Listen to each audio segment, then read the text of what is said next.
Hello, আসসালামু আলাইকুম। Welcome to my another video. So guys, আজকে আমরা কোথায় যাচ্ছি দেখতে হলে ফুল ভিডিওটি দেখতে হবে। সাধারণত আমরা যারা প্রবাসে থাকি তাদের প্রতিটা দিন এবং প্রতিটা সেকেন্ড অনেক মূল্যবান। তো আমি যখন অবসর থাকি আমি কি করি আপনাদের মাঝে আজকে ভিডিওটা শেয়ার করব। Hello, I am Shariar Shanto. So আজকে বাইক নিয়ে বের হলাম। প্রবাস এমন একটা জায়গা যেখানে আপনি বসে থাকলে আপনার লস।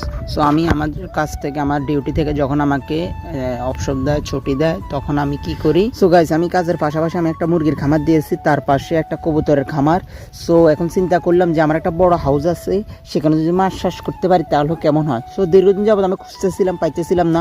হঠাৎ করে এক ভাই আমার কল দিল। তার বাড়ি হচ্ছে চট্টগ্রাম সন্দ্বীপের। এক ভাইয়ে কল দিয়েছিল, সে দেশে যাবে, সে নাকি মাছ বিক্রি করবে, জ্যান্ত মাছ। তো আমি আর দেরি না করে সকাল সকাল বের হয়ে গেলাম তার বাসার উদ্দেশ্যে। সো আমি সকালে বের হয়ে গেলাম, গন্তব্য বহু দূর ইনশাআল্লাহ। আমার বাসা থেকে তার বাসা হচ্ছে 6 কিলোমিটার। তো আমি 5 কিলো মাছ অর্ডার করলাম, যেটা বাংলার টাকা 3000 টাকা। 1 কিলো হচ্ছে ওমানের 2 রিয়াল, যেটা 600 টাকা। সো যাচ্ছি, এবং কি রাস্তাতে আছি আমরা, তার বাসার বেশি দূরে নাই। সো যাচ্ছি, এবং কি লোক একটা ভিউ, মাশাআল্লাহ। সত্য কথা বলতে ভিউটা অনেক সুন্দর, অসাধারণ। দেখেন, আমি একটু ফিল নিই।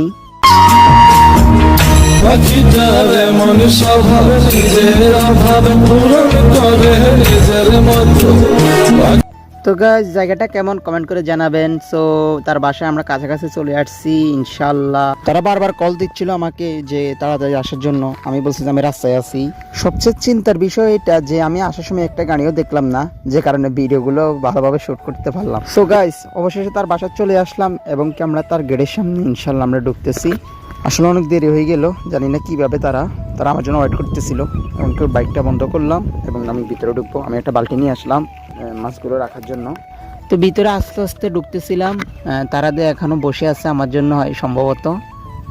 অনেক লোক আসছিল এখানে মাছ কেনার জন্য। আমি আসছি জ্যান্ত মাছ চাষ করার জন্য। তারা আমাকে বলতেছিল যে আমি অনেক লেট করছি, আমার জন্য অবশিষ্ট মাছ কিছুই রইল না, যা ছিল সবকিছু অর্ডার হয়ে গেছে, মানে তারা বেচা ফেলছে।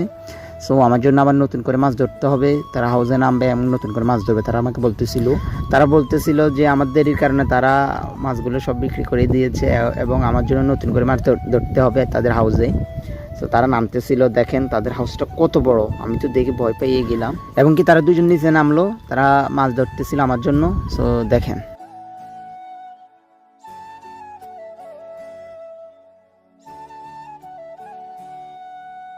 আমাদের বাংলাদেশি মানুষের বুদ্ধির কথা বলতেই হবে। দেখেন তারা কি দিয়ে মাছ ধরতেছিল, মশারি দিয়ে। তারা অনেকক্ষণ সময় নিতেছে এবং ধরতেছে। তাদের মাছ ধরা শেষ সম্পূর্ণ। তারা এখন উপরে উঠে আসবে।